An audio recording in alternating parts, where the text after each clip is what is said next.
হাদিসে প্রিয় নবী সাল্লাল্লাহু আলাইহি ওয়াসাল্লাম ছেলেদের হারাম কাজ সম্পর্কে বিস্তারিত বর্ণনা করেছেন এবং এই ছোট ছোট হারাম কাজের জন্য হাসরের ময়দানে তাদের ভয়ঙ্কর শাস্তির মুখোমুখি হতে হবে। প্রিয় দর্শক, আজকে আপনাদের পুরুষের 10টি হারাম কাজ সম্পর্কে জানাবো। এই হারাম কাজ থেকে প্রিয় নবী বারবার বিরত থাকতে বলেছেন। প্রিয় নবী বলেছেন, যে ব্যক্তি আমার হাদিস অন্য কাউকে শেয়ার করলো তার জন্য আল্লাহর বিচার দিবসে আমার শাফায়াত ওয়াজিব হয়ে যাবে। অবশ্যই ভিডিওটি সবাইকে শেয়ার করবেন এবং মুসলিম ভাইদেরকে এই 10টি কাজ থেকে বিরত থাকার জন্য জানিয়ে দিবেন। তো চলুন বেশি কথা না বলে শুরু করি আজকের ভিডিও। অবশ্যই ভিডিওটি সম্পূর্ণ দেখবেন এবং এই 10টি হারাম কাজ সম্পর্কে জেনে যাবেন। 1 নম্বরে রয়েছে হাতে পায়ে মেহেদি লাগানো। প্রিয় দর্শক, পুরুষদের জন্য হাতে পায়ে মেহেদি লাগানো নিষিদ্ধ। প্রিয় নবী সাল্লাল্লাহু আলাইহি ওয়াসাল্লাম বলেছেন, নারী পুরুষের হাত বিবেচনা করা হয় হাতের মেহেদি দিয়ে। নারীদের হাত সব সময় মেহেদিতে রাঙানোই উত্তম। 2 নম্বরে রয়েছে নিরেট বা এক কালারের লাল ও হলুদ রঙের পোশাক পরিধান করা। অবশ্যই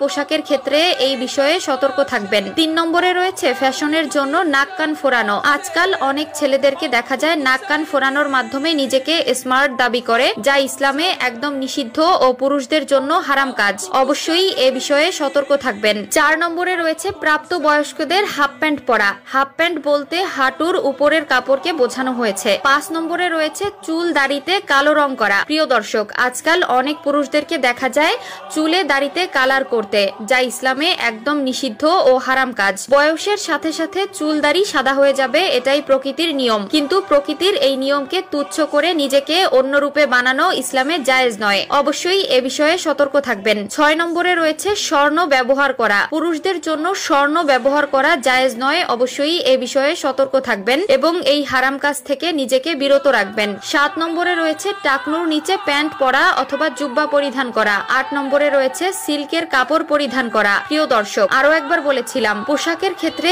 অবশ্যই একটু সতর্ক থাকবেন। পুরুষদের জন্য যে সকল পোশাক হারাম তা কখনোই পরিধান করবেন না। 9 নম্বরে রয়েছে নারীদের মতো মাথার চুল লম্বা রাখা। 10 নম্বরে রয়েছে নারীদের মতো পোশাক পরিধান করা ও তাদের অনুকরণ করা। আজকাল ফেসবুক ও অন্যান্য সোশ্যাল মিডিয়ায় ঢুকলে দেখা যায় ভাইরাল হওয়ার জন্য ছেলেরা মেয়ে সেজে অভিনয় করে, মেয়েদের মতো চলাফেরা করে ও পোশাক পরিধান করে, যা ইসলামে নিষিদ্ধ এবং সম্পূর্ণ হারাম।